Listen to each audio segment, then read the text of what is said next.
Ibyago birindwi biboneka mu vyahishuriwe Yohana igice ca 16 guhera ku murongo wa mbere kugera ku murongo wa 21 bihuriye he n'ibyago turimo duhura navyo niba twaratsindishirijwe n'ubuntu. Urubanza rw'abera ruzaba rushingiye kuki? Uravuga iki ku mubare w'ibihumbi 144 bavuga ngo nibo bazaragwa ubwami bw'iteka? Ese nitugera mu ijuru dufite imibiri nk'iy'abamarayika tuzamenyana? Senga everyday, gusenga buri munsi. Nusenga uzanesha. Nunanigwa gusenga uzaneshwa. Senga. Kakwihebura kandi reka kurira. Yayindi yatura rataro bijyanyene. Reka kwihebura kandi reka kurira. Yayindi yahungana ana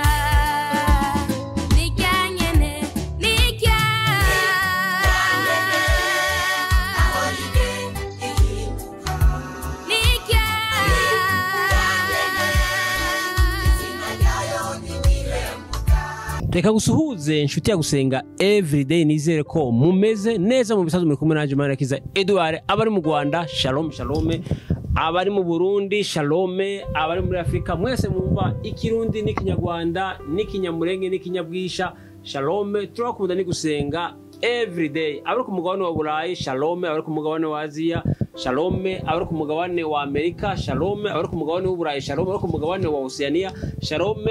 Mubisanzwe murabona ko turi kumwe na Dr. Revera Pasteur Mazibirego. Uraho Dr? Muraho neza. Amakuru yanyu? Neza. Murashima Imana? Turashima Imana. Pasteur, mwatangira musuhuza abantu? Ni karibu kuri channel ya gusenga everyday, tugiye kugezaho ikiganiro twari tudaherukanye, ariko Imana yaradushoboje iraturinda, none twongeye kubonana. Izina ryayo rihabwe icubahiro. Mu izina rya Yesu turabasuhukije abari mu mahanga yose, abari mu migabane itandukanye n'ibihugu bitandukanye. Mwumve ko tubagejejeho intasho zacu kandi tukaba tugiye kubasangiza ubutumwa bwiza. Murakoze. Pasteur, mwatangira musenga Imana. Mana, turagushimiye, turaguhimbaje uyu mwanya mwiza, umwanya wabanye natwe, kwa utugejeje uyu munsi wa none kubw'urukundo rwawe. Twa turi bazima, nta gikuba cacitse, wabwe icubahiro. Turi imbere yawe, tugiye gusangiza abatugana kuri channel ya gusenga everyday ubutumwa bwiza bw'ubwami bw'Imana. Ndagushimiye Mwami ko wugurura imitima y'abazimiye kugira ngo bashe kwakira ubutumwa bwiza, bahinduke, kandi abizera batuye ahatandukanye, basengera ahatandukanye, bakira ijambo ryawe, bashe gukomezwa naryo, kugira ngo mu gihe kimwe nugaruka gushikira itorero uzasange umugabane uhagije witeguye kugusanganira. Tubyambaje mu izina rya Yesu Kristo. Amina. Murakoze Pasteur. Pasteur watwigishije doctrine, muri doctrine 10 tugiye kubazaho ibibazo kuri eschatology. Ese Pasteur, ikibazo ca mbere, ese Pasteur, ese icumweru ca 70 vyerekana kuza kwa Yesu bitangiriye he bikarangirira he? Mu mwaka wa 457 mbere ya Yesu niho itegeko ryatanzwe, ariko ijambo ry'Imana ravango kuva itegeko ryo gusana urusengero nirwo rwa Zerubabeli. Abisirayeli batahuka bava mu gihugu c'ubunyage i Babuloni, niho habaye itegeko ryo gusana urusengero rw'Imana, kuko urwubatswe na Salomo rwari rwarashimwe na Nebukadinezari. Ariko noneho haba itegeko ryo gusana urusengero rw'Imana, wabigizemo ingoga ni Zerubabeli na Ezra na Nehemiya, nirwo rusengero rwubatswe. Ijambo ry'Imana riratubwira ngo itegeko ryo gusana urusengero kugeza igihe ca Mesiya hazahita ibyumweru 70. Ahangaha muri 457 ni itegeko ryasohotse, ariko imyaka yari isigaye kugira ngo bigere kuri Mesiya yari imyaka yagenewe gusana. Ariko ijambo ry'Imana ravanga ibyumweru 70 nibirangira hazongera hita ibyumweru 62. Ubwo rero ufashe ibyumweru 7 kongeraho ibyumweru 62 birahinduka none ibyumweru 69 muri rusange hasigaye icumweru kimwe nico kizaheruka nyine kuko birabyumweru tugaragariza kuva ku gusana k'urusengero kugeza kugaruka k'umwami wacu Yesu Kristo kugira ngo ajane itorero. Ahangaha rero birabyumweru birindwi byabanjije hagakurikiraho ibyumweru 62 ubwo ni imyaka 49 kongeraho imyaka 432 bikaba noneho 434 hakaba imyaka 483 muri rusange niyo yari kubisigaye. Ariko none ico cumweru ca 70 kuko kidahari ubwo nuvuga ngo imyaka 434 kongeraho 49 nuvuga ngo ni imyaka 483 icumweru kimwe gisigaye. Ubwo nuvuga ngo nukuva batanga itegeko ryo gusana urusengero kugeza noneho ku cumweru ca 70 arico kizagabwamo kabiri hakaba igice c'ubutegetsi bwa Antikristo hakaba n'igice c'umuzuko c'igice ca gatatu c'umuzuko mbere arico gihe c'ubutumwa bwiza bw'abahamya babiri nukugarukira aho ngaho diyo limite nukugarukira ku butumwa bwiza bw'abahamya babiri. Urakoze Pastor. Ibyago birindwi biboneka mu byashyuwe Yohana igice ca 16 guhera ku murongo wa mbere kugera ku murongo 21 bihuriye he n'ibyago turimo duhura navyo uyu munsi wa none turuguhura n'ibyago biri muri Matayo igice cyaho ni ca 24 umurongo wa mbere kugeza ku murongo wa 24 amagambo yose ni hwari avuga ko mu minsi y'imperuka ibimenyetso turi guhura nabyo ntabwo birabi ibyago birindwi kw'itorero ritarazamurwa cyangwa se ubutegetsi bwa Antikristo butaraba kwisi bitewe n'imyumvire yatandatse umuntu aribo. Ahangaha rero ibyo byago birindwi ntaho bihuriye n'ibimenyetso duhura nabyo ku ijambo ry'Imana tubwira ngo hazaba intambara, hazaba impuha z'intambara, hazaba amakimbirane mu bantu, itorero rizarenganywa, abera b'Imana bazangwa n'ab'isi bazatotezwa babaziza ubutumwa bwiza n'ijambo ry'Imana. Ahangaha ijambo ry'Imana tugira ngo hazaba inzara.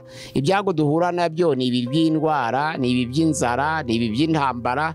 Ntabwo ari byo byago birindwi byavuze mu byahishuwe 16 ari byo byago birindwi, ntabwo ari byo, biratandukanye, igenda kiragera.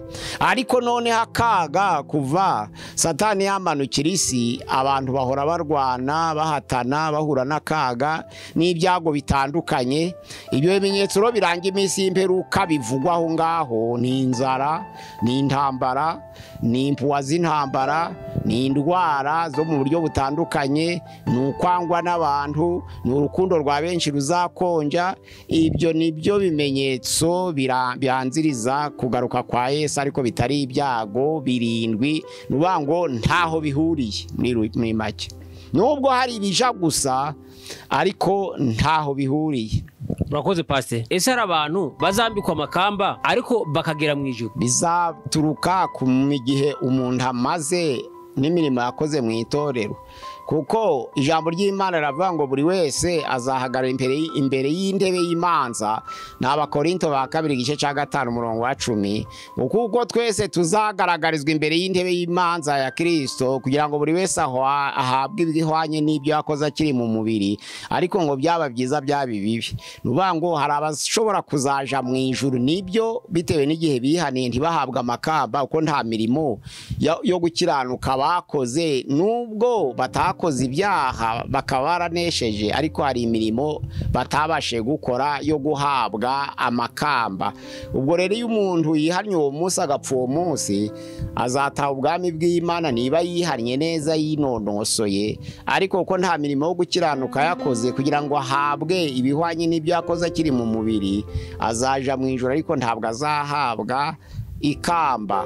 Kuko ijambo ry'Imana riravuga mu byahishuwe igice ca 3 umurongo waho wa 20 ngo komeza ico ufite, ni umurongo wa 11, hatagira ugutwara ikamba ryawe. Nuvuga ngo ukomeza ico ufite, ariko wihannye uwo munsi ntaragifata, yakiriye Kristo nk'umwami n'umukiza, ariko amakamba y'ibyo bakoze ntabwo azaba hari. Pastor, niba twaratsindishirijwe n'ubuntu urubanza rw'abera ruzaba rushingiye kuki? ijambo ry'Imana rivuga ngo ababurana ntabwo ari ijambo ry'Imana ahubwo ni gahunda y'isi. Abantu baburana hari utsinda n'utsindwa ariko bose bagerayo. Ubwo rero kuvuga ngo utagira ikibazo ntiyagera mu rukiko ntabwo ari byoya, ugerayo ugatsinda kuko ntabwo babiri batsindira rimwe. Nizo mpamvu urukiko rubereyeho iki, ni ukugaragaza ibyiza n'ibibi, kandi kugira ngo abantu bahabwe amakamba nuko hazabanza gupimwa ibyiza byakozwe. Byakorwa se bitagenzuwe? Nico gusa nta kindi. Urakoze Pasi. Iyo usubye mu Bakorino ba mbere igice cya 6 umurongo wa 3, Pasi, ni gute abakiranutsi bazacira abamarayika imanza? Abamarayika ntibashobora kwihana, kandi abakiranutsi urubanza bazaca si urwo kugira ngo abamarayika bakizwe, ahubwo ni nka wa mwuka Yesu yazukiyemo. Ijambo ry'Imana rivuga ngo nk'uko Kristo yababarijwe abanyabyaha rimwe, umukiranutsi nawe ababarizwa abakiranirwa kugira ngo abayobore ku Mana, amaze kwicwa mu buryo bw'umubiri ariko amaze guhindurwa muzima mu buryo bw'umwuka. Ijambo ry'Imana ritubwira ngo niwe yagiye kubwiririsha abantu bari mu nzu y'imbohe, ariyo myuka yategereza kuva kwihangana kuva mu minsi ya Nowa.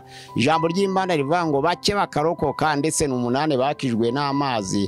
Hari ijambo ry'Imana rivuga ngo Yesu Kristo nubwo yagiye kubwirisha uwo mwuka yazukanywe nawo mu nzu y'imbohe, ntabwo yaragiye kubabwira ngo mwakira agakiza, kuko iyo abantu bapfuye ntabwo bakizwa. Ijambo ry'Imana rivuga ngo uwatuje akanwa ke ko Yesu Kristo ari umwami kandi akizera mu mutima we ko Imana yamuzuye mu bapfuye niwe ukizwa.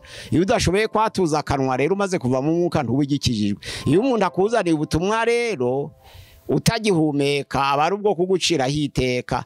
Abera rero nabo bazaciraho iteka abamarayika, babivuze muri sanse yo kuvuga ubutumwa ariko ni ukubaciraho iteka, kuko abamarayika bakoze ibyaha ntabwo bashobora kongera kwihana. Petero ya 2 igice cya 2 umurongo wa 4 haravuga ngo kuko Imana itababariye abamarayika bakoze ibyaha, ahubwo ikabajugunya mu mworera, ikababohesha iminyururu, ikabajugunya mu mwijima w'icuraburindi kugira ngo barindwe gucirwaho iteka. N'iryo teka rizacibwa n'abera ku abamarayika bazarimbuka, kuko abamarayika ntibakizwa kuko badakora icyaha ngo bababarirwe. Kandi mu Baheburayo igice cyaho cya 2 umurongo wa 16 aravuga ngo turabizi neza ko atari abamarayika Yesu Kristo yaje gutabara, ahubwo yaje gutabara ab'urubyaro rwa Aburahamu. Bisobanura ngo agakiza kabonerwa muri Yesu ntabwo kagenewe abamarayika, ahubwo kagenewe urubyaro rwa Aburahamu, nitwe. Urakoze Pasi. Pasite, uravuga iki ku mubare w'ibihumbi 144 bavuga ngo nibo bazaragwa ubwami bw'iteka?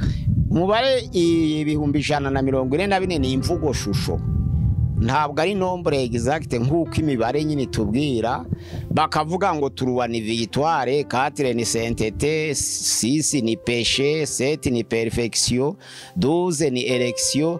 Uwo mubare ibihumbi 144 ni la miryango, ni imvugo shusho y'imiryango 12. Buri muryango wagiraga ibihumbi 12 gukuba 12 bikaba ibihumbi 144. Ntabwo ari umubare nyakuri w'amateka, ahubwo ni imvugo shusho, ntabwo ari umubare matematike.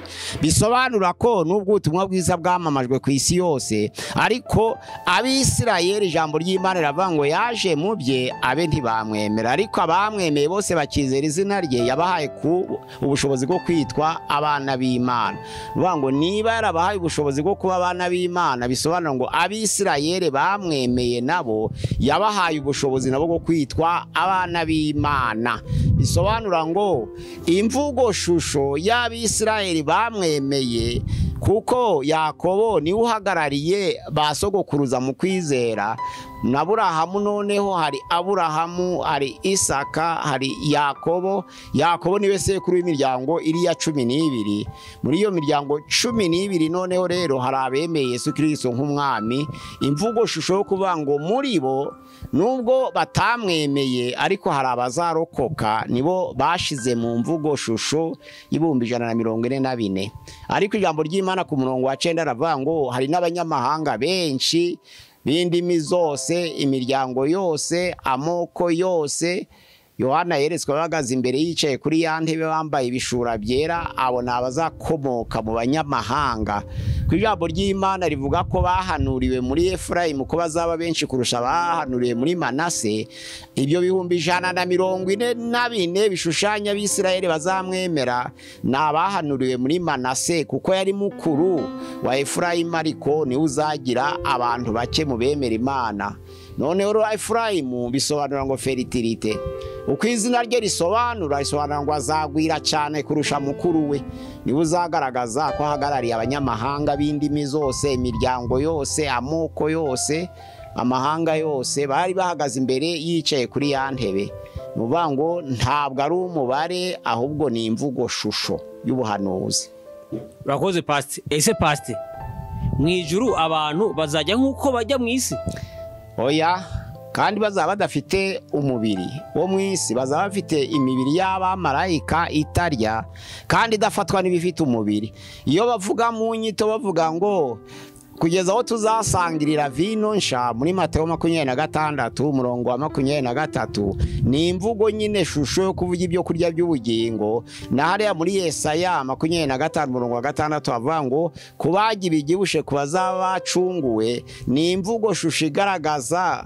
Muri African Commentary haravuga ngo ni imvugo isobanura rya jambo rivuga ngo muri Mateyo 25 umurongo wa 23 avuga ngo muze mwinjire mu munezero wa data kuko mwabikijwe bike mutanga byinshi. Bisobanura ngo muze mwinjire mu munezero wa data. Uriya munezero wa data niwo bashatse kuvuga prosperité.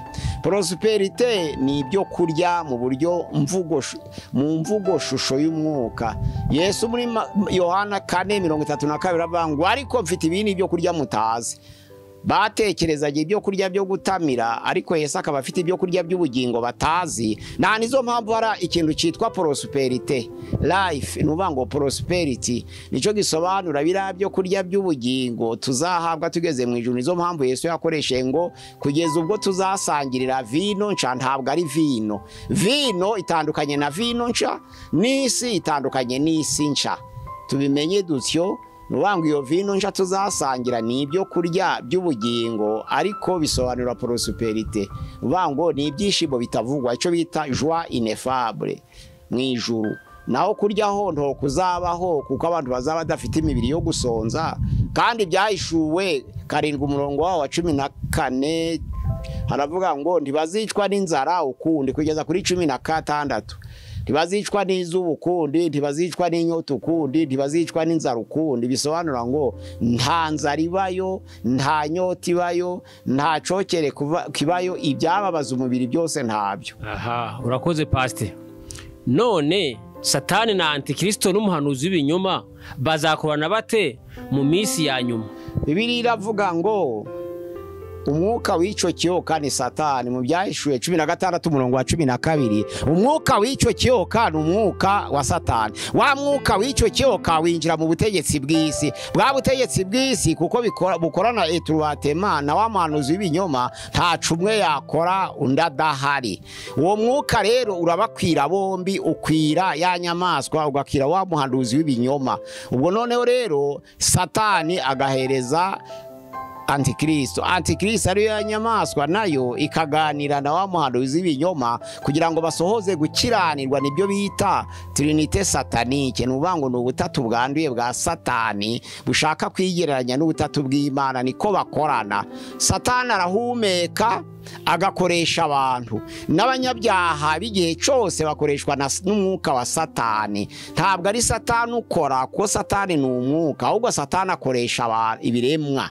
Uvuga ngo Satani akoresha ibiremwa, bageramo wa mwuka we bagatangira noneho kugambirira ibibi, bagatangira gushoza intambara. Na nizo mpamvu ijambo ry'Imana rivuga ngo mu kanwa ka cakiyoka no mu kanwa ka ya nyamaswa no mu kanwa ka muhanuzi w'ibinyoma nuko bigendera rimwe, bikavugira rimwe, bigatekerereza rimwe kubera uwo mwuka.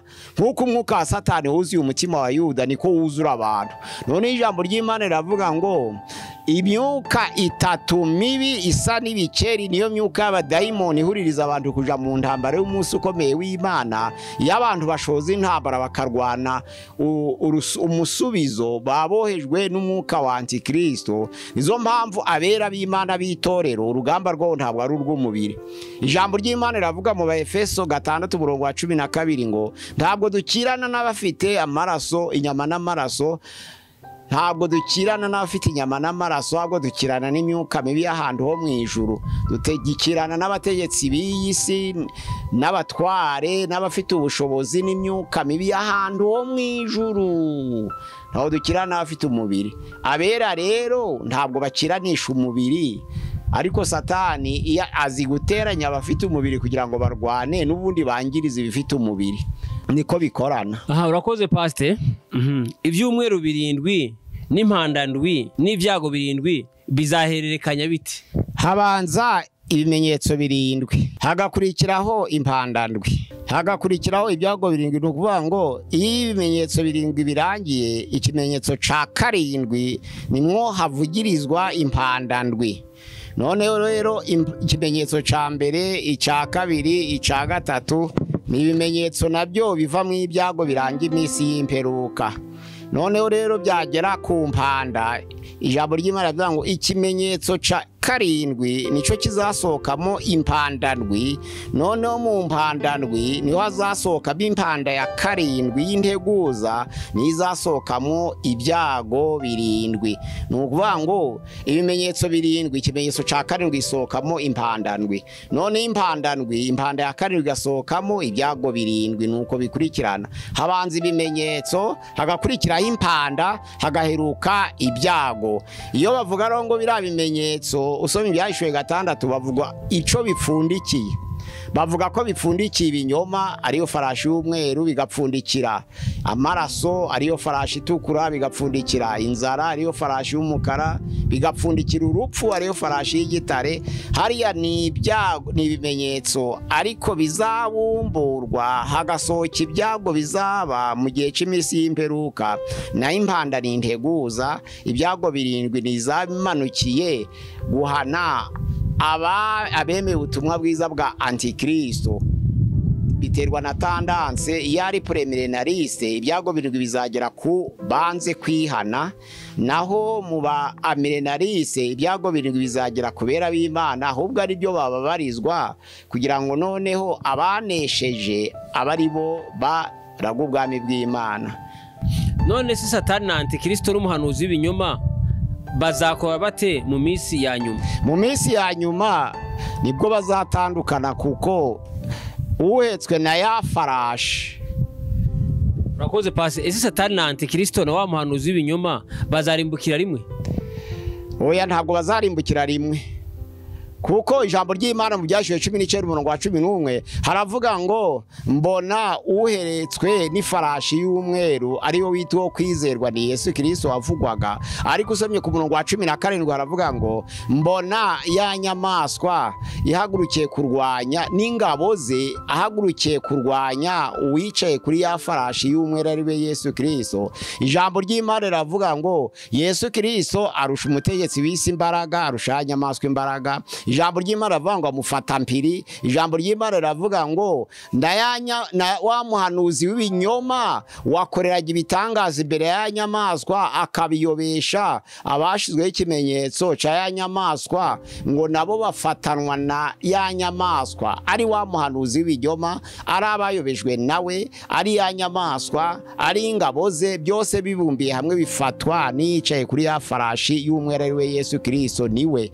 amaze kubafata. Ijambo ry'Imana riravuga ngo bamaze gufatwa mpiri bajugunya muri ya nyanja yaka umuriro n'amazuku, bari bazima.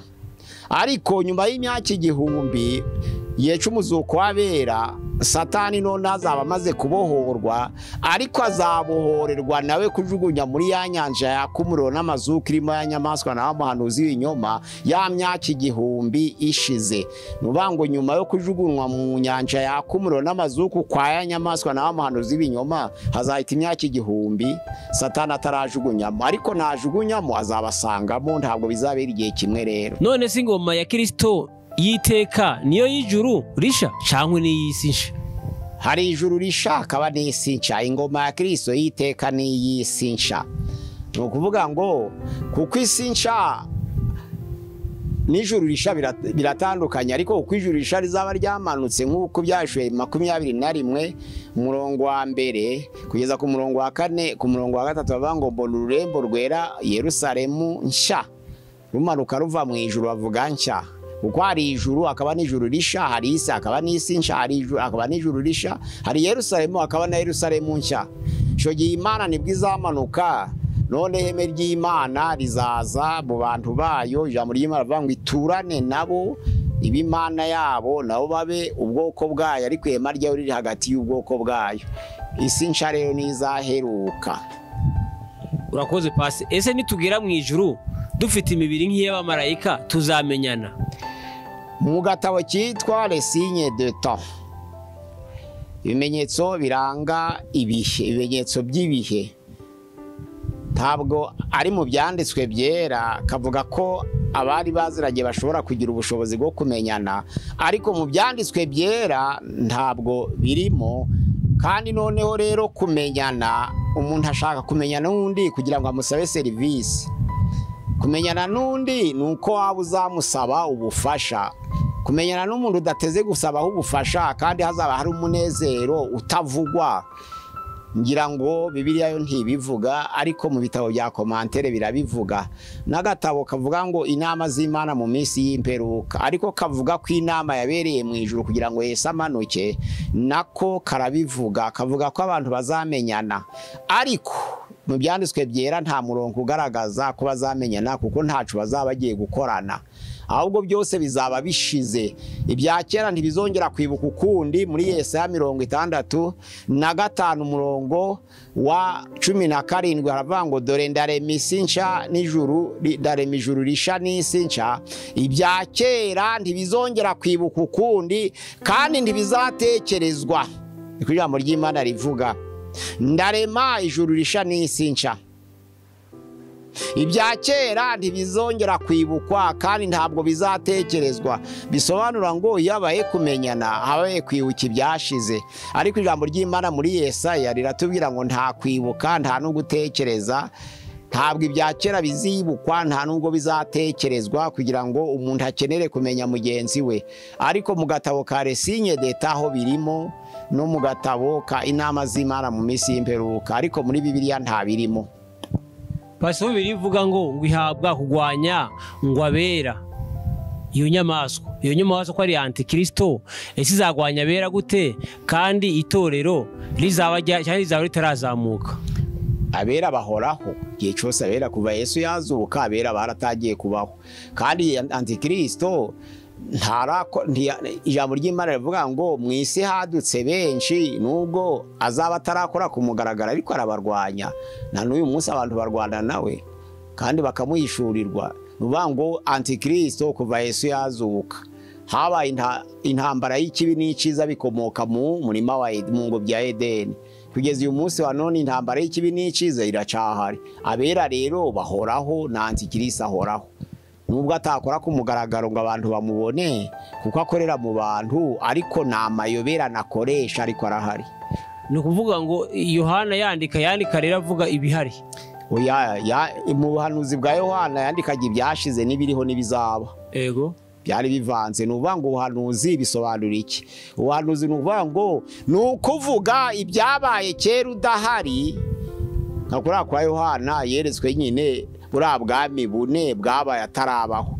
Kandi ubuhanuzi ni ubwerekana ibiriho ariko abandi batareba. Niyo noneho ubwami bw'i Roma yeretswe aburimo ariko abandi batabureba. Kandi ubuhanuzi ni ubwo kumenya no kubona ibigiye kuzabaho abandi nabo batabona. Kakuriya yabonye iherezo ry'imperuka y'ibihe kandi atarayigeramo. Ni muri ubwo buryo. Pasi reka tugushimire tukubwire ngo Imana iguhe umugisha. Reka tubashimire tubabwire ngo Imana ibahe umugisha. Reka tubashimire dushimire umuntu wakanda subscribe tukubwire ngo Imana iguhe umugisha. Reka dushimire uzufata ibiganiro byacu ukabisharinga cyangwa ukabihereza inshuti yawe ukabipartage nawe Imana iguhe umugisha. Dushimire umuntu udushigikiya. Reka dushimire umuntu uzufata kanya kadusengera nawe Imana iguhe umugisha. Nawe ushobora gukora bwa mbere ugoze kuri gusenga everyday tugusaba ukanda subscribe cyangwa gukora sabone kugira ngo uzazubone ibiganiro byacu bitakugoye. Kandi nawe utaha shalom shalom. Shalom. Gusenga everyday. Gusenga buri munsi. Nusenga uzanesha. Nunanigwa gusenga uzaneshwa. Senga.